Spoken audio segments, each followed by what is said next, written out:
একজন নারী এখানে গলায় ফাঁসি দিয়ে মারা যায়। তার 1:30 বাজে প্রায় রাত্রি। একটা ফাঁসি লাগা গাছ না, একটা কেমন অদ্ভুত একটা লাগছে। আরে নাম বন্ধু, নাম সত্যি বলছি বন্ধু, আমি কাকে দেখলাম একটা। দৌড়া রাত্রি দৌড়া। তো ওয়েলকাম গাইস, আজকের ভিডিওটা এমন একটা ভিডিও হতে চলেছে না, ইউটিউবের সব থেকে ভয়ানক এবং হরর স্টোরির মধ্যে হতে চলেছে। কেননা বলো তো, আজকে এমন একটা ফাঁসি লাগায় জায়গায় আছি, এখানে পরস্পর কয়েকটা নারীর মৃত্যু হয়েছে এবং পরপর কয়েকটা ছেলের মৃত্যু হয়েছে। তো এটার অনেকে নিউজটা শুনেছো। তো আমরা প্রায় কালকে রাত্রে বাড়ি থেকে বেরিয়েছি এবং সকালে এই জায়গায় এসে পৌঁছেছি। তো চলো তোমাদের ওই হরর জায়গাটা এক্সপ্লোর করা যাক। তো তোমরা কেউ ওই ভিডিও দেখে ভয় খাবে না। হ্যাঁ, আমাদের এখানে আমরা দুজন আছি মাত্র। এই যে দেখো, বিশ্বাস না হলে ক্যামেরাম্যানকে আমি দেখিয়ে দিচ্ছি। এই দেখো ক্যামেরাম্যান আছে এখানে, আর এখানে গাইস আমি আছি। তো দেখা যাক, চলো ওই জায়গাটায়। তো একটা পাঁচিল আছে, ওই পাঁচিলে অনেক কিছু লেখা আছে। তো ওই জায়গাটা তোমাদেরকে দেখাচ্ছি প্রথমে, চলো। তো যেই জায়গাটায় ফাঁসি এবং কিছুদিন আগে 4 জন মারা গেছে, তো এখানে একটা রিপোর্ট লাগানো আছে। এই দেখো কি সুন্দর একবার ডেঞ্জার লেখানো আছে। এই জায়গায় ভুল করে কেউ প্রবেশ করবেন না। এই জায়গায় প্রবেশ করতে হলে সরকারের অনুমতি নিতে হয়। তো আমরা সরকারের কোনো অনুমতি নিচ্ছি না।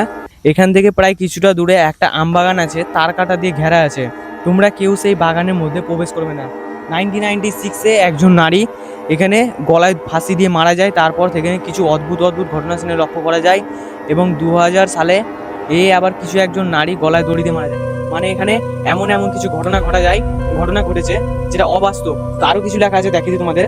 সেখানে গলায় দড়ি দিয়ে মারা যায়, তারপর থেকে সেই বাগানে যাওয়া অদ্ভুত এক ঘটনার মুখোমুখি হতে হয় এবং প্রাণের সংকট থাকে। তাই তোমরা কেউ সেই বাগানে প্রবেশ করবে না।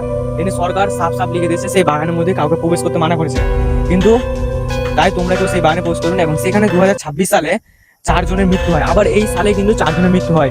তাই সরকার দ্বারা এই জায়গাটি একদম বন্ধ করা হয়েছে। কাউকে প্রবেশ করার নির্দেশ দেয় না, কেউ এই জায়গায় প্রবেশ করে না। যদি কোনো রকম প্রবেশ করে এবং যদি সরকার দ্বারা জানতে পাওয়া যায়, তাহলে তার কড়া ব্যবস্থা নেওয়া হবে। তো গাইস, আমরা সরকারের বিনা অনুমতি ছাড়া এবং রাত্রে একদম মানে এই তো পাঁচিল টপকে পারবো না। এখানে কিছু দূর আগে সিকিউরিটি গার্ড থাকে।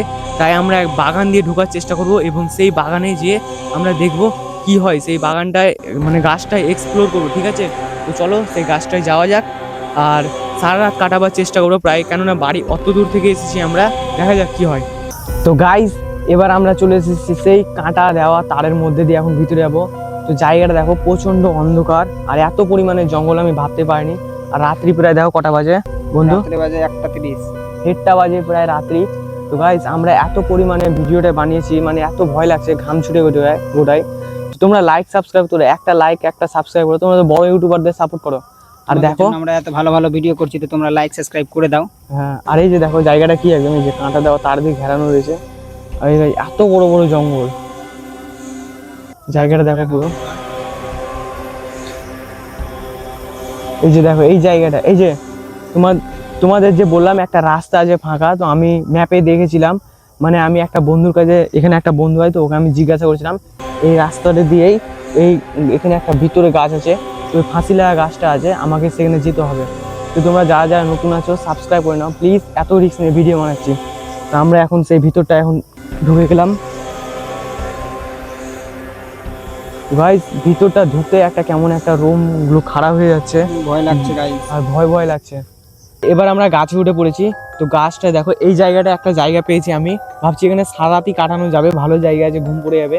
আর এখন তো রাত্রি প্রায় 1:30 বাজে, আর সকাল হতে বা কতক্ষণ। তো মানে গাছে উঠতেই এতটা পরিমাণে একটা ভয় লাগছে এখানে কে বসে আছে, ওখানে কে বসে আছে, জায়গাগুলো এরকমই হয়ে আছে। আর একটা ফাঁসি লাগা গাছ না, একটা কেমন অদ্ভুত একটা লাগছে। তো আমি একটু মানে ভয় লাগছে, কিন্তু আমার বন্ধু একটুও ভয় পায় না। এই যে আমার বন্ধুর সামনে বসে আছে। তো বন্ধু, তোর কি ভয় লাগে? ভয় লাগে না, এখানে এসে একটু ভয় লাগছে। তো বন্ধুকেও এখানে ভয় লাগছে। তো এবার আমরা ঘুমাবার চেষ্টা করছি। যদি কোনো রকম কিছু আমরা রাতে অদ্ভুত ঘটনা করি, তো ভিডিও ক্যামেরা অন করছি। তো এবার দেখা হচ্ছে সকালে, দেখা যাক সারা রাতে কি হয়। এই জায়গাটায় 4 জনের মৃত্যু হয়েছে কিছুদিন আগে হ্যান্ডটাই। তো আমাদের কি হবে দেখা যাক। তো আমাদের হাতে তো সুতা আছে, আমরা বিশ্বাস করি, কিন্তু কিছু না হওয়ার কথাই। তো গাইস, এবার আমরা সকালে দেখা হচ্ছে, ঠিক আছে? তো গাইস, রাত্রি 2:30 বাজে আবার উঠে গেলাম। কেমনই একটা ভয় লাগছে। তো কি বলবো, একটা কি পিছনে, আরে বন্ধু তাড়াতাড়ি নাম, সত্যি বলছি বন্ধু, আমি কাকে দেখলাম একটা। দৌড়া রাত্রি দৌড়া, ওখানে সত্যি একটা গাছে কি আছে বুঝতে ওখানে ভূত আছে সত্যি বসে, আর কোনোদিন যাবো না আমি ওরকম ভূত আছে। তো গাইস তোমরা এরকম কেউ রিস্ক নেবে না, সত্যি বলছি না, টাকা দেখলাম ভাই, সত্যি বলছি ওখানে একটা আমি কাকে দেখলাম, আর এতটা রিস্ক নিয়ে নিয়েছি মানে বলা যাবে না। এখন রাত্রি প্রায় 2:30 বাজে, আর ওখানে আমরা ভেগে আসতে হলো, এখন তার কাটা পেরিয়ে যাবো আর যাবো না। সত্যি আমি তাকে একটা সাদা কাপড় পরে বসে দেখেছি। বন্ধু তুই দেখেছিস? হ্যাঁ বন্ধু আমি দেখলাম তো ওখানে বসেছিল কে, ওই জন্য তো ভয় লাগে গেল আমাদের। তো ভাই গাইস সাবস্ক্রাইব করে নাও এরকম আরো ভিডিও দেখার জন্য। তোমাদের জন্য এত ভালোভাবে করছি, তোমরা প্লিজ লাইক সাবস্ক্রাইব করে দাও।